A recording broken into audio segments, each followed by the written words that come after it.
Hi friends, అందరికీ తమిళ ఉగాది శుభాకాంక్షలు. ప్రాంతాలు వేరైనా భాషలు వేరైనా ఉగాది అనగానే మన తెలుగువారికి గుర్తొచ్చేది షడ్రుచోపేతమైన ఉగాది పచ్చడి. మా పాప వేప పువ్వుని రెడీ చేస్తుందన్నమాట.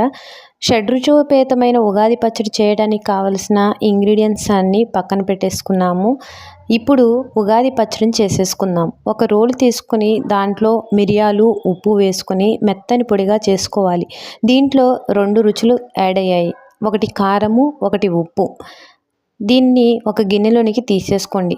ప్రతి పండుగ అప్పుడు కూడా పిల్లలను పండుగ పనులలో ఇన్వాల్వ్ చేయండి. దానివలన వాళ్ళకు భక్తి పెరుగుతుంది. మన ట్రెడిషన్ అంటే ఏంటి అని అర్థమవుతుందన్నమాట. ఇప్పుడు కొద్దిగా బెల్లాన్ని తీసుకొని దాన్ని కూడా దంచుకొని గిన్నెలో వేసుకోండి. ఇప్పుడు కారము, ఉప్పు అనే రుచితో పాటు తీపి అనే రుచిని కూడా యాడ్ చేసేసాము.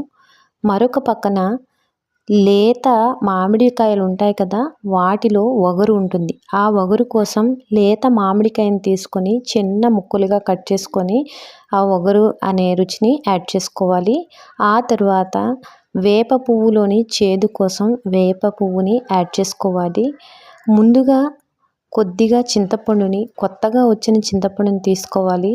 దానిని ముందుగా నానబెట్టుకొని దాంట్లో వచ్చిన రసాన్ని మాత్రం దీంట్లో పోసుకోవాలన్నమాట. తొరకలు రాకుండా ఫిల్టర్ చేసుకొని పోసుకోండి. 6 రుచులు యాడ్ అయిపోయాయి.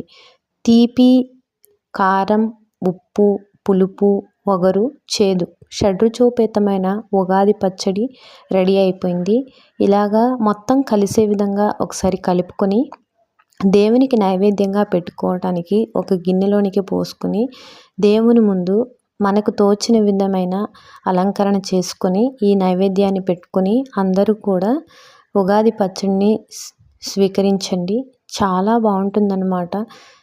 Thanks for watching. Thank you all.